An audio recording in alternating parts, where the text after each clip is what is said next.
sa kaitasan, siya'y papurihan, Diyos ng lahat, papuri sa kaitasan, siya'y papurihan, ngayon at magpakailanman. Umawit ang daigdigan, lahat ng naroon. Umawit ang sangkatauhan, purihin ang Panginoon.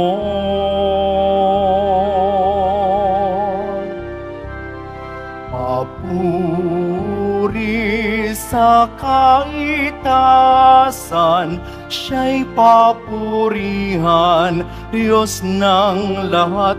O papuri sa kaitasan, siya'y papurihan, ngayon at magpakailanman.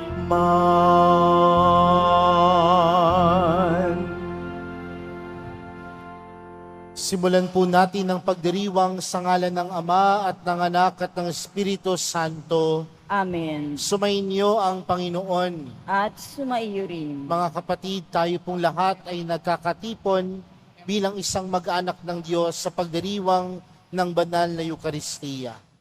At upang tayo po ay maging karapat-dapat gumanal sa banal na pagdiriwang na ito, alalahanin po natin ang ating mga pagkukulang at nagawang pagkakasala. At buong kababaang loob po tayong humiling ng awa at pagpapatawad mula sa Diyos. Inaamin ko sa makapangyarihang Diyos at sa inyo mga kapatid na lubha akong nagkasala sa isip, sa salita at sa gawa at sa aking pagkukulang. Kaya isinasamo ko sa mahal na Birheng Maria, sa lahat ng mga anghel at mga banal, at sa inyo mga kapatid, na ako'y ipanalangin sa Panginoong ating Diyos. Kaawaan tayo ng makapangyarihang Diyos, patawarin tayo sa ating mga kasalanan, at patnubayan tayo sa buhay na walang hanggan. Amen. Panginoon, kaawaan mo kami. Panginoon, kaawaan mo kami. Kristo, kaawaan mo kami. Kristo, kaawaan mo kami. Panginoon, kaawaan mo kami. Panginoon, kaawaan mo kami.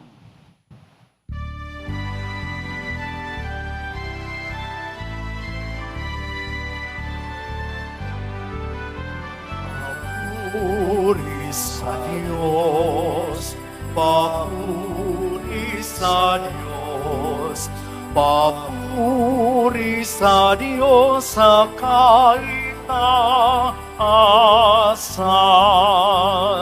at sa lupa'y kapayapaan, at sa lupa'y kapayapaan sa mga taong kinalulugdan niya.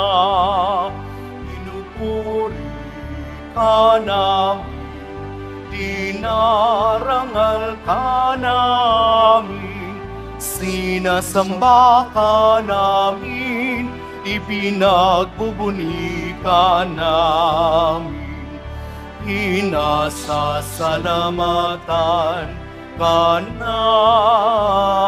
namin. Dahil sa dakila mong angking kapurihan, Panginoong Diyos, Hari ng langit, Diyos amang makapangyarihan sa lahat, Panginoong Hesukristo, bugtong na anak, Panginoong Diyos, Kordero ng Diyos, anak ng Ama.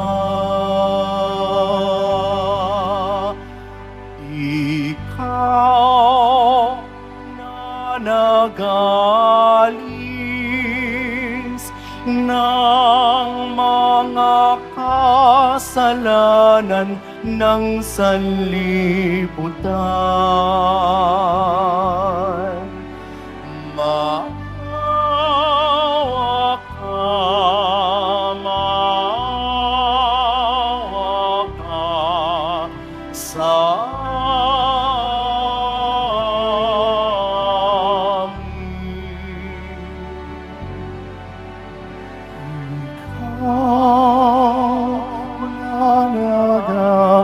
nag-aalis ng mga kasalanan ng sanlibutan.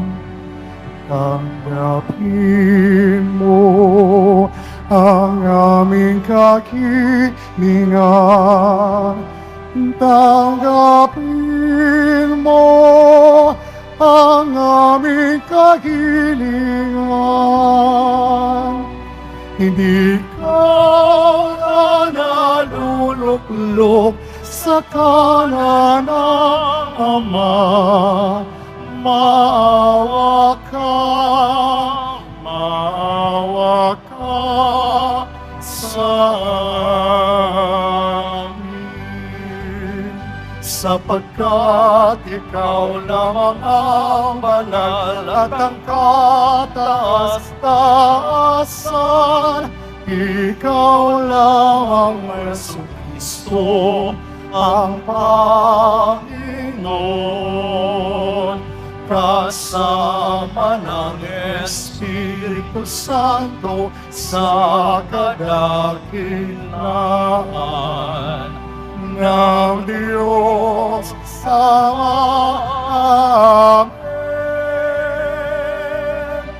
Ng Diyos Ama.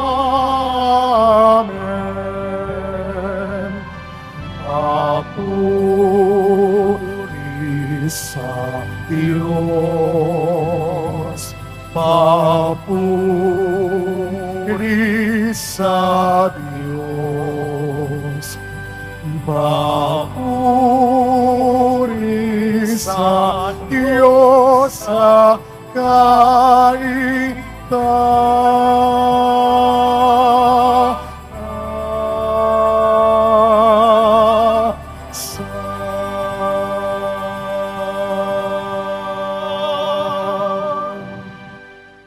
Manalangin tayo.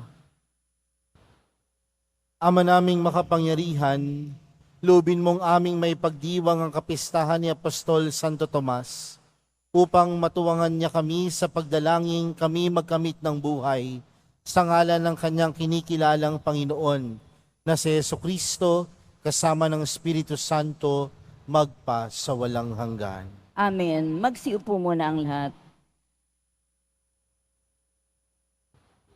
Pagbasa mula sa sulat ni Apostol San Pablo sa mga taga-Efeso. Mga kapatid, hindi na kayo dayuhan o taga-ibang bansa, kundi kababayan ng mga hinirang ng Diyos at kabilang sa kanyang sambahayan. Kayo'y itinayo rin sa saligan ng mga apostol at mga propeta, na ang batong panulukan ay si Kristo Jesus. At sa pamamagitan niya, nagkakaugnay-ugnay ang bawat bahagi ng gusali at nagiging isang templong banal. Dahil din sa inyong pakikipag-isa sa Kanya, kayo may kasama nilang naging bahagi ng tahanan ng Diyos sa pamamagitan ng Espiritu. Ang salita ng Diyos. Salamat sa Diyos. Humayot dalhin sa tanan, mabuting balitang aral. Humayot dalhin sa tanan, mabuting balitang aral. Purihin ang poon, dapat na purihin ng lahat ng bansa. Siya ay purihin ng lahat ng tao sa balat ng lupa. Humayot dalhin sa tanan, mabuting balitang aral. Pagkat ang pag-ibig na ukol sa ati dakila at wagas. At ang katapatan niya ay walang wakas. Humayot dalhin sa tanan, mabuting balitang aral. Magsitayo na po ang lahat.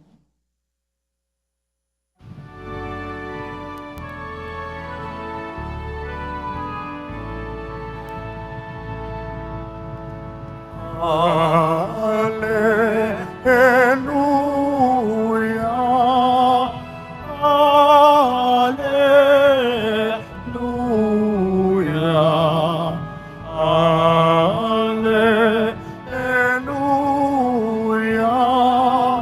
Alleluia.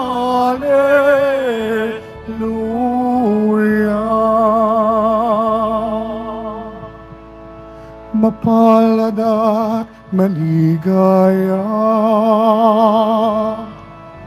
ang sumasampalataya sa di nakita na mata. Alleluia, Alleluia,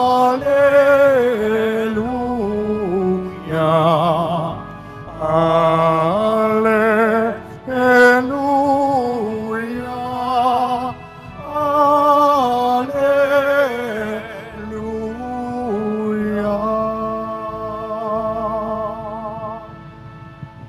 Sumainyo ang Panginoon. At sumaiyo rin. Ang mabuting balita ng Panginoon ayon kay San Juan. Papuri sa iyo, Panginoon.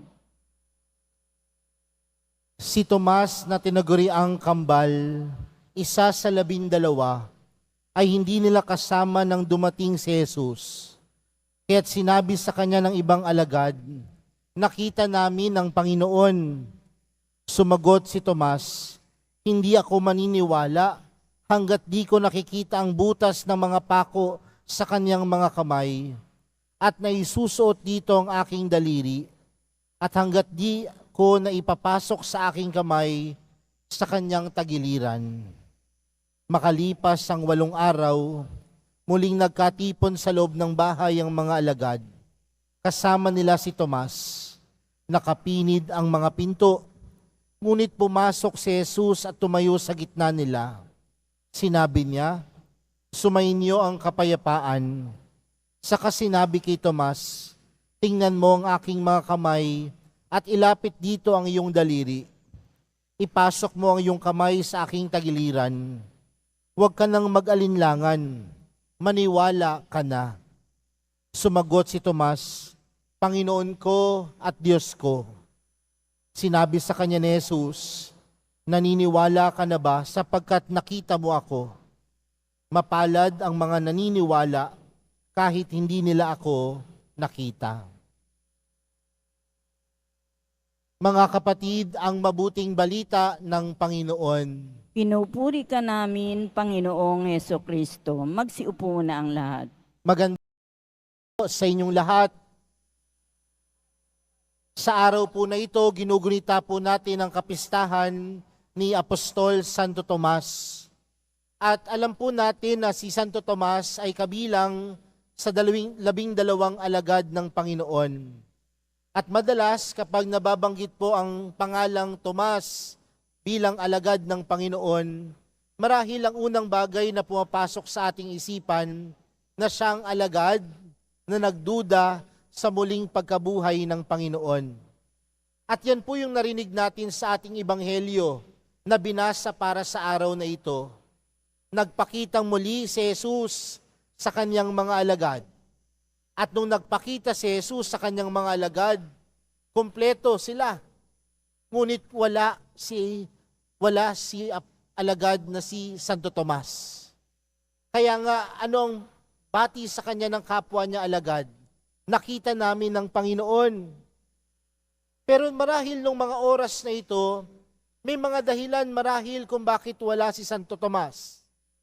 Marahil nandoon pa yung kanyang pangamba, nandun pa yung kanyang pagluluksa, nandun pa yung kanyang kalungkutan, at marahil ayaw niya pang makisalamuha sa kanyang kapwa-alagad. Magulong-magulo pa yung kanyang pag-iisip, magulong-magulo pa yung kanyang disposisyon, magulong-magulo pa yung kanyang kalooban.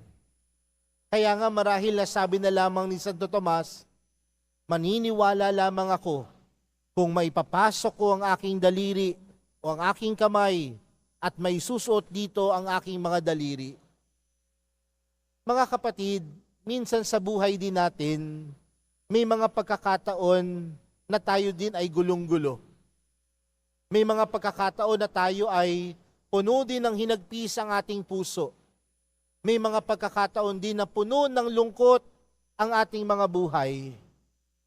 Pero pansinin din natin sa kwento ni Santo Tomas, nung nagpakita muli ang Panginoon at nandoon na siya, ano ang sinabi sa kanya ng Panginoon? Huwag ka nang mag-alinlangan, maniwala ka na.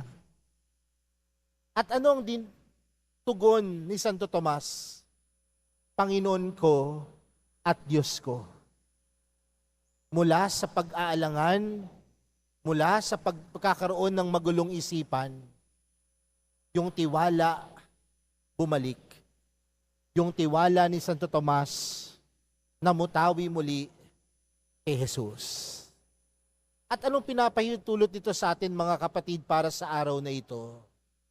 Na sa mga oras na tayo ay gulong-gulo, sa mga oras na tayo ay mahina, sa mga oras na wala tayong makapitan, buksan natin ang ating mga mata, buksan natin ang ating mga puso, at makikita natin na tunay na kumikilos ang Diyos.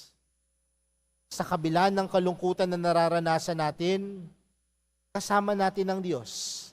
Kasama mo ang mahal na pong Jesus Nazareno. Magtiwala ka lang at huwag mag-alinlangan. Makikita mo na tunay na kasama mo ang Diyos. Kaya mga kapatid, sa araw na ito, sa kapistahan ni Santo Tomas, marami ding pagkakataon sa buhay natin na tayo ay nag-aalinlangan sa Diyos. Minsan pa nga ang Diyos ang unang nasisisi kapag tayo ay nagkakaproblema. Minsan pa nga ang Diyos ang ating binabalingan ng sama ng loob sa mga pagkakataon na tayo naman ang gumawa ng problema ng ating buhay. At ito din marahil mga kapatid ang mga pagkakataon na puno ng pag-aalinlangan ng pananampalataya natin. Ito rin ang mga pagkakataon na puno ng pagdududa ang pagtitiwala natin sa Diyos. Ito din ang mga pagkakataon na hindi tayo naniniwala sa kakayanan ng Diyos na kumilos sa buhay natin. Hayaan natin sa araw na ito, sa tulong ni Apostol Santo Tomas, na mabuksan ang ating mga mata, ang ating mga puso, ang ating isipan at kalooban, at huwag mag-alinlangan upang tunay nating makita ang Diyos na kapiling natin. Huwag tayong mag-alinlangan sa kabila ng mga pagsubok ng buhay. Buksan mo ang iyong mga mata, buksan mo ang iyong mga puso, at makikita mong hindi ka pinabayaan ng mahal na pong Jesus Nazareno. Kaya sa pagpapatuloy po ng ating banal na misa, para sa araw na ito, sa tulong ni Apostol Santo Tomas, ipanalangin natin na mabuksan ng maigi ang ating puso't isipan, ang ating kalooban, upang tayo'y hindi mag-alinlangan at patuloy nating masambit, Panginoon ko at Diyos ko. Amen. Magsitayo na po ang lahat.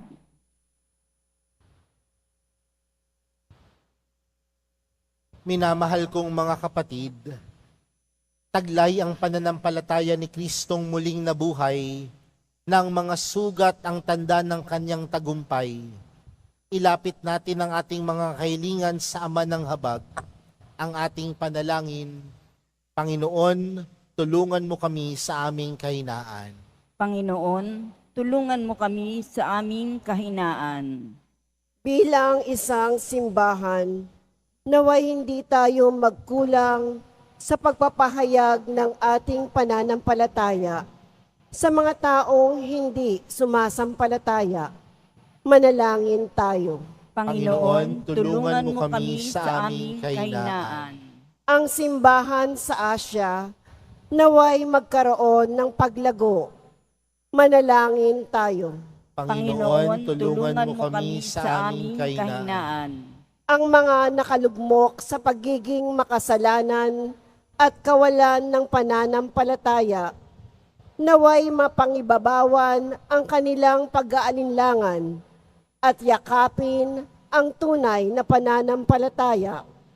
Manalangin tayo. Panginoon, tulungan mo kami sa aming kahinaan. Ang mga nabibigatan sa buhay, lalo na ang mga may sakit at nangungulila, naway magtamasa ng kagalakan na muling pagkabuhay ni Kristo. Manalangin tayo. Panginoon, tulungan mo kami sa aming kahinaan. Ang mga namayapang tapat sa Panginoon, naway makabahagi sa kaluwalhatian ng buhay na walang hanggan. Manalangin tayo. Panginoon, tulungan mo kami sa aming kahinaan. Sa katahimikan po ng ating mga puso, ilapit po natin sa Diyos ang ating mga pansariling panalangin, gayon din ang mga taong humiling ng ating mga dasal at lahat na nag-alay ng intensyon para sa misang ito.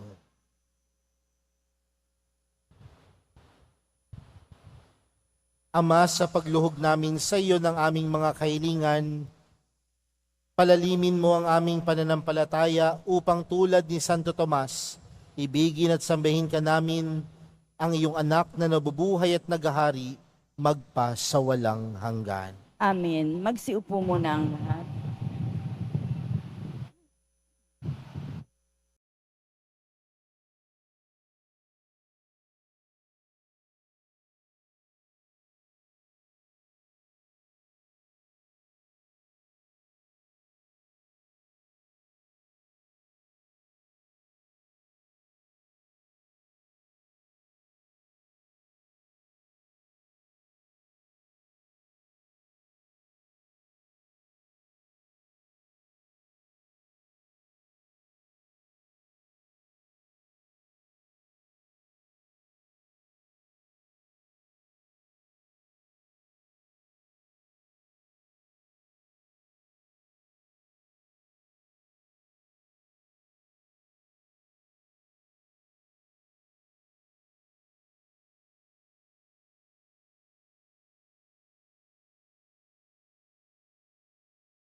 Magsitayo na po ang lahat.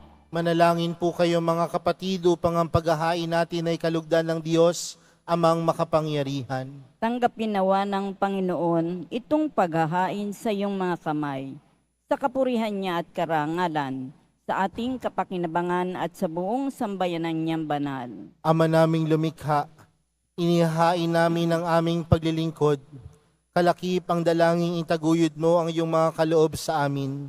Ngayon kami nagpapasalamat sa iyo, kaisa ng papupuri ni Apostol Santo Tomas, sa pamamagitan ni Jesucristo, kasama ng Espiritu Santo, magpa sa walang hanggan. Amen. Sumainyo ang Panginoon. At sumaiyo rin. Itaas sa Diyos ang inyong puso at diwa. Itinaas na namin sa Panginoon. Pasalamatan natin ng Panginoong ating Diyos. Marapat na siya ay pasalamatan. Ama naming makapangyarihan, tunay ngang marapat na ikaw ay aming pasalamatan sa pamamagitan ni Jesucristo na aming Panginoon. Itinatag niya ang iyong sambayanan at ang mga apostol ay saligat katuwang sa pagpapanatili ng iyong pagmamahal na di magwawakas kahit kailan. Kaming sambayanan mo dito sa daigdig, ay katibayan ng pamumuhay sa langit. Kaming naririto sa tagapagpahiwatig sa pagkakaisa ng tanan sa iyong pag-ibig. Kaya kaisa ng mga anghel na nagsisiawit ng papuri sa iyo, nang walang humpay sa kalangitan, kami nagbubunyi sa iyong kadakilaan. Santo, Santo, Santo, Panginoong Diyos ng mga hukbo, napupuno ang langit at lupa ng kadakilaan mo.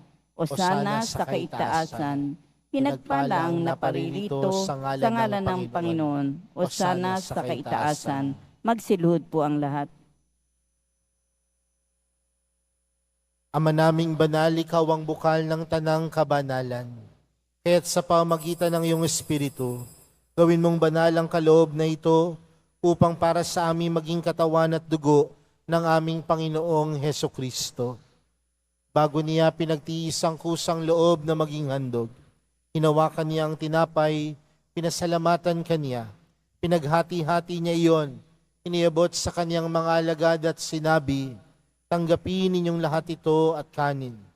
Ito ang aking katawan na ihahandog para sa inyo.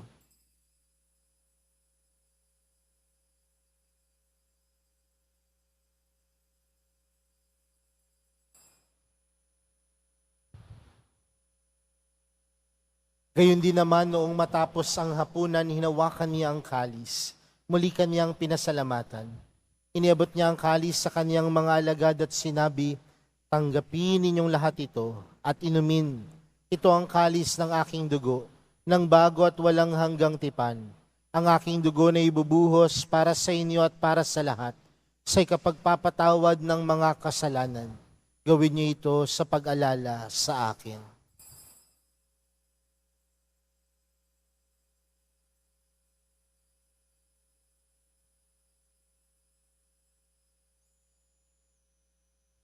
Magsitayo na po ang lahat.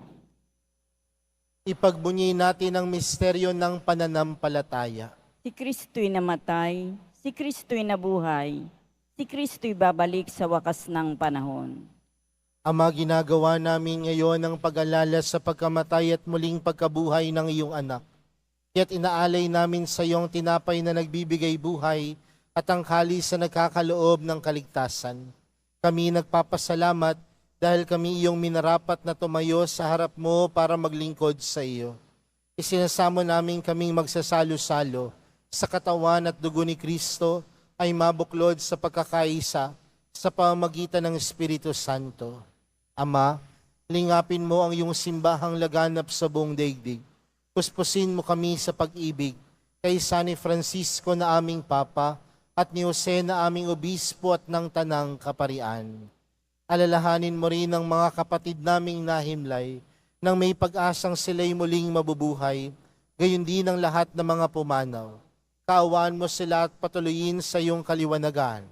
Kaawaan mo at pagindapatin kaming lahat na makasalo sa iyong buhay na walang wakas. Kaysa ng mahal na Birheng Maria na ina ng Diyos, ng kabiyak ng puso niyang si San Jose, kaysa ng mga apostol at ng lahat ng mga banal, na namuhay dito sa daigdig ng kalugod-lugod sa iyo. May pagdiwang nawa namin ng pagpupuri sa ikararangal mo sa pamamagitan ng iyong anak na aming Panginoong Hesukristo. Sa pamamagitan ni Kristo, kasama niya at sa Kanya, ang lahat ng parangal at papuri ay sa iyo, Diyos amang makapangyarihan, kasama ng Espiritu Santo, magpa sa walang hanggan. Amen. Lumapit po tayo sa Ama natin sa langit sa panalangin itinuro sa atin ni Jesus. Ama namin, sumasalangit ka, sambahin ang ngalan mo, mapasa amin ang kaharian mo, sundin ang loob mo dito sa lupa para nang sa langit. Bigyan mo kami ngayon ng aming kakanin sa araw-araw, at patawarin mo kami sa aming mga sala, para ng pagkapatawad namin sa nagkakasala sa amin. At huwag mo kami paintulot sa tukso, at yadya mo kami sa lahat ng masama. Hinihiling po namin kami adya sa lahat ng masama, pagkalooban ng kapayapaan araw-araw, iligtas sa kasalanan at ilayo sa lahat ng kapahamakan. Samantalang aming pinananabikan ang dakilang araw ng pagkapahayag ng tagapagligtas naming si Jesucristo. Sapagkat iyo ang kaharian at ang kapangyarihan at ang kapurihan magpakailanman. Amen. Panginoong Jesucristo, sinabi mo sa iyong mga apostol, kapayapaan ang iniwan ko sa inyo, ang aking kapayapaan ang ibinibigay ko sa inyo. Tunghayan mo ang aming pananampalataya at huwag ang aming pagkakasala. Pagkalooban mo kami ng kapayapaan at pagkakaisa ayon sa iyong kalooban, kasama ng Espiritu Santo, magpa sa walang hanggan. Amen. Ang kapayapaan ng Panginoon ay laging sumainyo. At sumaiyo rin. Magbigayan po kayo ng kapayapaan sa isa't isa. Kordero ng Diyos na nag-aalis ng mga kasalanan ng sanlibutan, maawa ka sa amin. Kordero ng Diyos na nag-aalis ng mga kasalanan ng sanlibutan, maawa ka sa amin. Kordero ng Diyos na nag-aalis ng mga kasalanan ng sanlibutan, ipagkaloob mo sa amin ang iyong kapayapaan. Magsilud po ang lahat.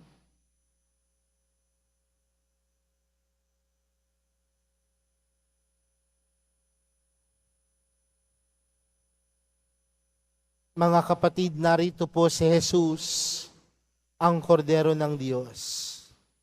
Siyang nag-aalis ng kasalanan ng sanlibutan. Mapalad ang mga inaanyayahan sa kanyang piging. Panginoon, hindi ako karapat-dapat na magpatuloy sa iyo.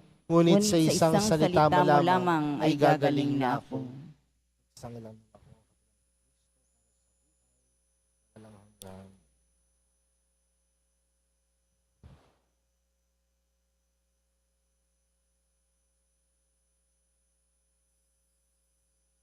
Para sa lahat ng tatanggap ng banal na komunyon, sasagot po tayo ng amen pagkasabi ng pari o ng lay minister ng katawan ni Kristo at isubo agad sa bibig bago umalis sa harapan ng pari o lay minister. Sumunod po tayo.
Magsitayo na po ang lahat. Manalangin po tayo. Ama naming mapagmahal, ngayong kami nagsalo sa katawan ng bugtong na anak mo. Mapanaligan nawa namin siya kaisa ni Apostol Santo Tomas. May pahayag nawa namin siya'y Panginoon at Diyos sa pamumuhay namin at tapat na paglilingkod. Sa pamamagitan niya, kasama ng Espiritu Santo, magpa sa walang hanggan. Amen. Sumainyo ang Panginoon. At sumaiyo rin. Mahal na pong Jesus Nazareno, inihayag mo sa pamamagitan ng krus ang walang maliw na pag-ibig ng Diyos sa sangkatauhan. Pakinggan mo po ang kahilingan ng iyong angkan na nagsusumamo sa iyo. Makamtan nawa nila ang iyong katugunan at tanggapin ang kasagutan na may utang na loob na tinatanaw. Basbasan din po ninyo ang mga dala-dala nilang mga imahen at dasalan.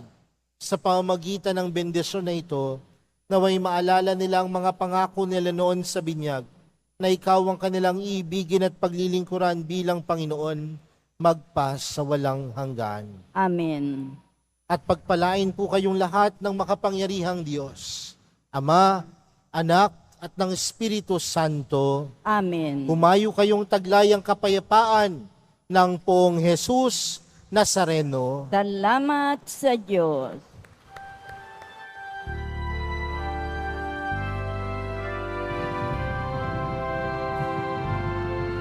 Nuestro Padre Jesús Nazareno, sinasamba ka namin,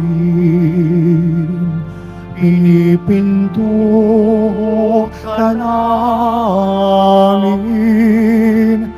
aral mo ang aming buhay at kaligtasan.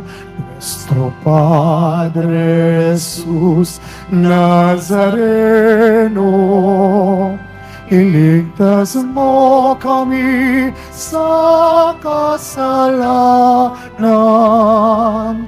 Ang krus mong kinamatayan ay sagisag ng aming kaligtasan. Nuestro Padre Jesús Nazareno, dinarangal ka namin. Nuestro Padre Jesús Nazareno, niluluwalhati ka namin. Nuestro Padre Jesús Nazareno, dinarangal ka namin. Nuestro Padre Jesús Nazareno, niluluwalhati ka namin.